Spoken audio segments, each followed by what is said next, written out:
ایرانی supreme leader آیت اللہ خامنائی اسرائیل اور امریکہ کے مشترکہ حملے میں شہید ہو گئے ہیں۔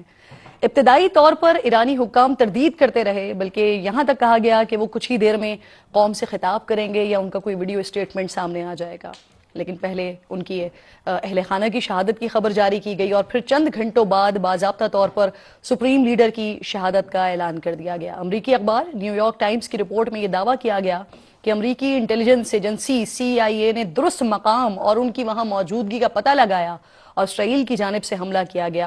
اسی خبر کے مطابق امریکی ایجنسی کو یہ اطلاع ملی تھی کہ ہفتے کی صبح تہران کے وسط میں قائم ایک کمپاؤنڈ میں اعلیٰ ایرانی حکام کا اہم اجلاس ہونے والا ہے، اور سب سے اہم بات یہ ہے کہ سپریم لیڈر بھی اس میں شریک ہوں گے۔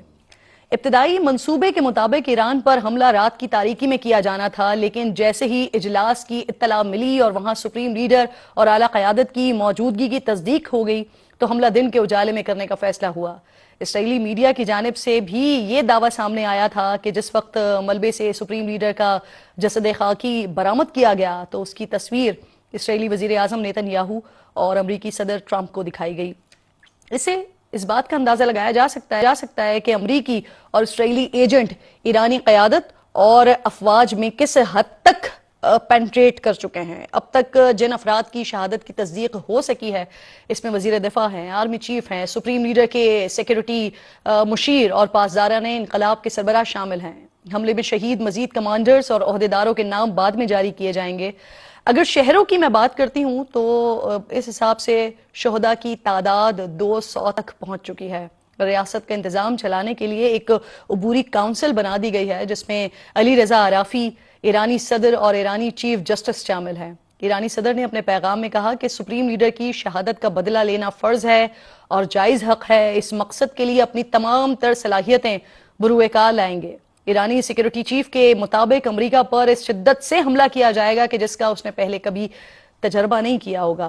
اس دھمکی پر امریکی صدر نے رد عمل دیا۔ انہوں نے کہا کہ اگر ایران نے حملے کا فیصلہ کر لیا ہے یا حملہ کیا تو پھر جوابی کارروائی ہولناک ہوگی۔ ایران کے لیے بہتر ہے کہ وہ ایسا نہ کرے، لیکن اگر ایسا کیا گیا تو اتنی قوت سے حملہ ہوگا کہ جو پہلے کبھی نہ دیکھا گیا ہو۔ اسرائیلی وزیر اعظم نے بھی دھمکی دی ہے۔ وہ کہہ رہے ہیں کہ آنے والے دنوں میں وہ ایران میں ہزاروں اہداف کو نشانہ بنائیں گے، ایسے حالات پیدا کریں گے کہ ایرانی عوام خود کو آزاد کریں۔ ایرانی شہریوں کی تکالیف اور قربانیاں رائیگاں نہیں جائیں گی۔ ان دھمکیوں اور بیانات کے دوران ایران کی جانب سے اسرائیل پر درجنوں میزلز برسائے گئے ہیں، جس سے تل ابیب میں عمارتوں کو شدید نقصان پہنچا ہے۔ ایک ہلاکت اور 100 سے زائد افراد کے زخمی ہونے کی اطلاعات آئی ہیں۔ ایران کی جانب سے متحدہ عرب امارات، قطر، سعودی عرب، بحرین اور عراق سمیت خطے کے دیگر ممالک میں حملے کیے گئے ہیں۔ پاسداران انقلاب کے مطابق انہوں نے خطے میں موجود 27 امریکی اڈوں یا تنصیبات کو نقصان پہنچایا ہے، نشانہ بنایا ہے۔ ان حملوں میں دبئی میں ایئرپورٹ، بندرگاہ اور ہوٹلز کو بھی نقصان پہنچا ہے۔ کویت انٹرنیشنل ایئرپورٹ بھی اس پر بھی میزائل گرا ہے۔ قطر اور بحرین میں بھی ایسے ہی حملے دیکھنے میں آئے ہیں۔ خلیجی تعاون کونسل نے وزرائے خارجہ کا ہنگامی اجلاس بھی طلب کیا ہے۔ اماراتی صدر کے مشیر کہہ رہے ہیں کہ ایران کی جنگ پڑوسیوں سے نہیں ہے، خلیجی ممالک کے خلاف جارحیت سنگین غلطی ہے، اس سے ایک نازک موڑ پر ایران کو تنہا کر دیا ہے۔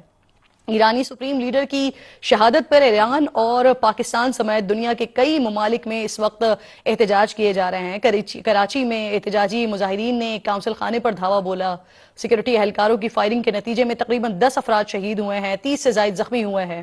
اسلام آباد میں بھی مظاہرین نے سفارت خانے کی جانب جانے کی کوشش کی، فائرنگ کے واقعات بھی رپورٹ ہوئے، پولیس سے کئی جھڑپیں بھی ہوئی ہیں۔ وزیر داخلہ محسن نقوی نے کہا کہ آیت اللہ خامنائی کی شہادت پر ایرانی شہریوں کی طرح ہر پاکستانی غم سے نڈھال ہے، لیکن یہ وقت قانون کو ہاتھ میں لینے کا نہیں ہے بلکہ پرامن احتجاج ریکارڈ کروانے کا ہے۔ پاکستان، روس، چین سمیت کئی ممالک ایران پر امریکہ اور اسرائیل کے حملوں کی کھل کر مذمت کر رہے ہیں اور ایران سے مکمل یکجہتی کا اظہار کر رہے ہیں۔ اس وقت اہم ترین خبریں بھی ہمارے پاس آ رہی ہیں اور یہ بتایا جا رہا ہے کہ ایران کا امریکی بحری بیڑا USS ابراہم لنکن پر حملہ، یہ وہ اہم سوال تھا جو ہم مسلسل اٹھا رہے تھے کہ جب بحری بیڑے ایران کے قریب موجود ہیں تو ایران نے جب ریٹیلیٹ کیا تو ایران کی طرف سے ان ممالک کے اوپر کیوں اٹیک کیا گیا ہے۔ تو اب یہ اطلاعات آ رہی ہیں اور یہ خبریں آ رہی ہیں کہ U S S Abraham Lincoln جو بحری بیڑا وہاں پر موجود تھا اس کے اوپر ایران نے حملہ کیا ہے. یعنی سچویشن اب